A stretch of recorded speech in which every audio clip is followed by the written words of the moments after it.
police officers. They are everywhere.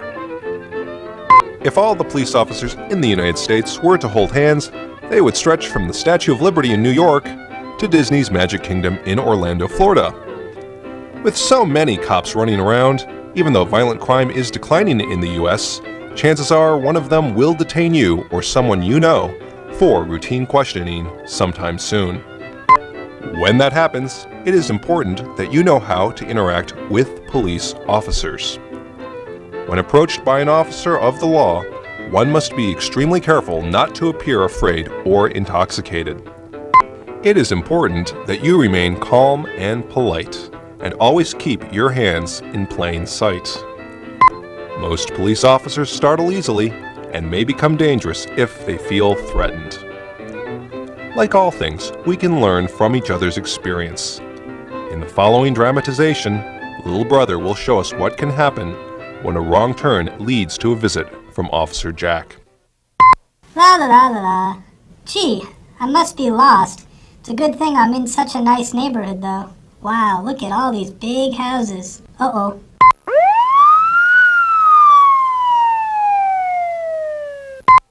What seems to be the matter, officer? Are you aware that your headlights are on? Step out of the car. Looks like Little Brother got more than he bargained for when he made that wrong turn. You see, police officers are constantly on the lookout for people or things that seem out of place. Often their choice is based on color, appearance, or displays of youthful exuberance, and may have nothing to do with whether or not the person has committed a crime. Officer, is that really necessary? I just want to get home. Well, protection against unnecessary search and seizure is guaranteed by our Constitution. However, you'll need to wait for the drug-sniffing dogs to get here before we can let you go. Uh-oh, Little Brother is in a real pinch. Drug-sniffing dogs are often used during traffic stops when a person refuses to allow an unlawful search of his or her vehicle. If the dog thinks it smells something funny, the officers have the probable cause they need to proceed with a search. Hey there, Spot. Yeah, I didn't like the looks of him either. Step out of the car, sir. Yeah, Spot? You say check under the seat, boy? Why, there's nothing here but a bunch of lug nuts. Hey, don't lick them, Spot. That's gross.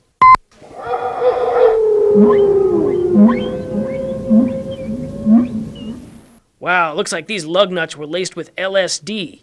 You're under arrest. Lug nuts? I guess Little Brother forgot that stiff mandatory minimum laws require prison sentences to be carried out based on the type and weight of contraband, regardless of how much of an actual drug is present. Federal mandatory minimum laws require that 10 grams of LSD will garner a 10-year prison sentence with no chance for parole. A single LSD-laced lug nut would result in a minimum of 235 months in prison. A safer choice would have been pure liquid LSD, which can weigh as little as 0.05 milligrams per dose and garner no mandatory minimum at all. The other mistake Little Brother made was hiding his contraband underneath the driver's seat. Very obvious. Although no hiding technique is perfect, if one is traveling a long distance, the safest place to store illegal drugs is still your own rectal cavity.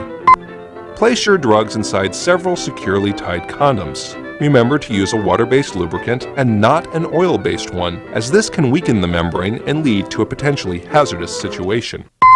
Where did you get these drugs? I got them from my big brother. I see. Well, little brother, if you're willing to work with us, we may be able to go easy on you. If you testify against your brother and plead guilty to felony possession of drugs, then you may be out of prison in as little as 5 years. But if you plead innocent, you could be sent to prison for the rest of your life. You mean the best thing to do is to plead guilty? Well, I guess the choice is clear. Yes, the choice is clear, isn't it? This negotiation is known as a plea bargain. A plea bargain occurs when a prosecutor threatens a person with an extremely harsh sentence in order to get them to plead guilty to a lesser charge. This bypasses the need for a jury trial, saving the taxpayers valuable time and money. What could Little Brother have done to avoid this difficult situation? He should have kept his mouth shut. That's right, no matter what a police officer says or threatens you with, you should politely refuse to answer any questions and remain silent until you are able to speak to a lawyer. Hi there, little brother. My name is Judge Bob. My job is to decide whether or not you're guilty. Since you already told us you're guilty, we can skip straight to the punishment part, and I can get back to my ball game. These federal mandatory minimum laws make my job real easy. I just look your crime up in my little book here, and it tells me what to do. Tarnations! 235 months in prison? Well, it'd be cheaper to kill you, but my hands are tied on this one. So ordered. Now let's see how the cowboys are doing. Although prison time is an extremely stiff penalty for a non-violent drug possession offense, it's an essential part of Uncle Sam's daring zero-tolerance program. Although the program has not had any impact on actual drug use in the United States, it has been wildly effective in creating customers for the rapidly growing U.S. prison industry. Drug charges are responsible for 3 out of every 5 federal prisoners in America and are what have made our country a leader in global prison innovations. In the U.S., 1 in every 34 adults is incarcerated, on probation, or on parole. This pie chart illustrates where the prisoners of the world are incarcerated. As you can see, the major players in this industry are Russia, China, and the U.S. The U.S. leads the pack with fully 1/4 of the world's prisoners. Quite impressive for a country which only accounts for 1/20 of the world's population.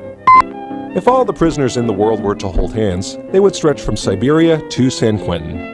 Of course, that's unlikely to happen as prisoners' hands are kept very busy by the U.S. prison industry.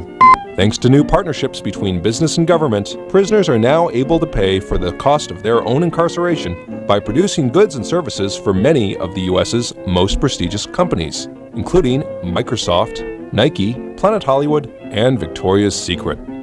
Although prisoners typically only earn a few cents to roughly $1 per hour, they learn valuable skills that will help them find jobs and stay out of trouble when their sentences are up. In the prison labor system, inmates prepare for rewarding careers in bolt polishing, attaching Made in the USA labels to garments manufactured in Honduras, and shrink-wrapping Microsoft software.